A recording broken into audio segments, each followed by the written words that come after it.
जय श्री कृष्ण मित्रों, स्वागत है आप सभी दर्शकों का एक बार पुनः हमारे YouTube चैनल में। दोस्तों, आज मैं आपके लिए 4 गधों की कहानी सुनाने के लिए जा रहा हूँ। 4 गधों की आपस में फूट। जैसा कि आप जानते हैं कि मैं आपको हमेशा ऐसा ज्ञान लेकर के आता रहता हूँ जो आपकी ज़िंदगी को बेहतर बना सकता है, संकट पड़ने पर मुसीबत से निकाल भी सकता है यदि ठीक से समझ लिया तो चलिए, आज वीडियो भी महत्वपूर्ण और उपयोगी होने वाला है। बस आप वीडियो की समाप्ति तक बने रहें। मित्रों, किसी जंगल में गधों का एक झुंड रहता था जो हमेशा मिलजुल करके जंगल में भ्रमण करते थे।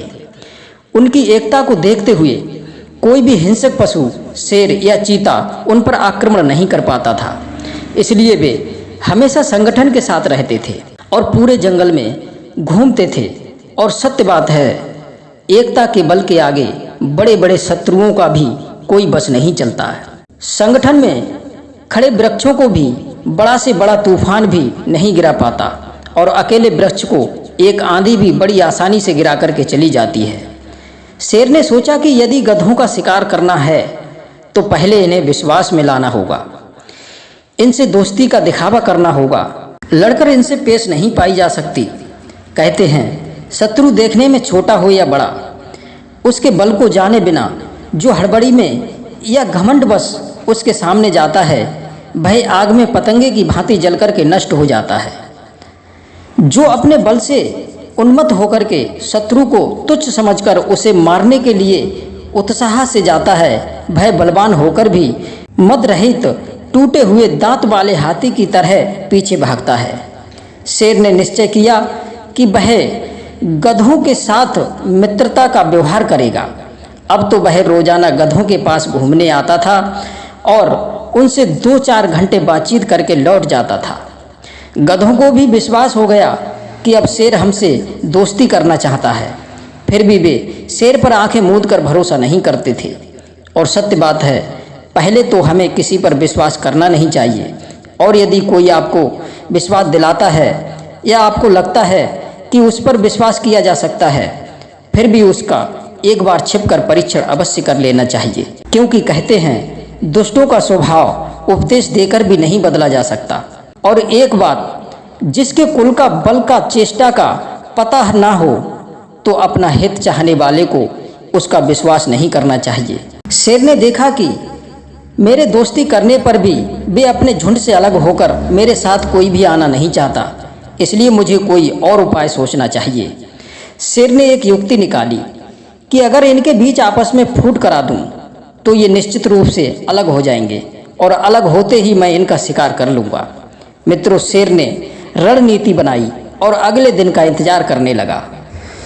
अगले दिन जैसे ही गधों का झुंड घास चरने के लिए निकला, उसी समय शेर उनके पास गया और उनमें से एक गधे के कान में मुँह रख कर के कुछ काना फूंसी की और चला आया।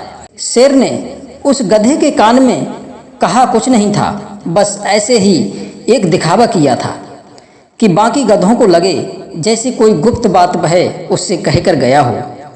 शेर के जाने के बाद बाकी गधों ने उससे पूछा कि वह शेर तुम्हारे कान में क्या कहकर गया था, हमें भी बताओ। गधे ने उत्तर दिया, नहीं भाइयों, शेर ने मुझसे ऐसी कोई बात नहीं कही है जो मैं आपको बता ना सकूं। वह तो बस ऐसे ही कान पर मुंह रख करके चला गया।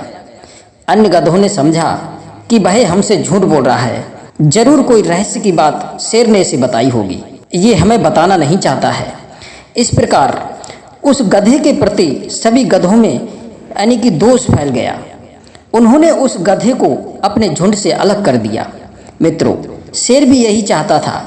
उसने देखा कि एक गधा झुंड से अलग हो गया है तो उसने जाकर के उस गधे को मारकर खा लिया। दूसरे दिन शेर फिर दूसरे गधे के कान में खाना फूंसी करके बाकी गधों ने उसी तरह से उससे भी पूछा, क्यों भाई, शेर तुम्हारे कान में क्या कहकर गया है? उस गधे ने भी वही बात कही कि कुछ नहीं, बस ऐसे ही अर्थहीन शब्द बोल गया। गधों ने सोचा कि लगता है ये भी हमें बताना नहीं चाहता, इसे भी झुंड से हटाना ही होगा। सब गधों ने मिलकर के उस गधे को भी अपने से अलग कर दिया। दोस्तों, कहते हैं, जो अपनी जाति वालों का मन में भी अनिष्ट सोचता है उसे इस लोक और परलोक में अनिष्ट ही मिलता है। पर यहाँ तो जाति वाली का अनिष्ट करना जैसे कोई बात नहीं थी। ये तो संदेह के कारण उन्हें दूर कर रहे थे। शेर उस मौके का लाभ उठा रहा था। शेर ने दूसरा गधा भी मार दिया। इस तरह वह रोज एक नए गधे के कान में फूंकता रहा और वे सब भ्रमवश उन्हें अपने से अलग कर देते थे। इस तरह से धीरे धीरे शेर ने झुंड के सारे गधों को मार डाला।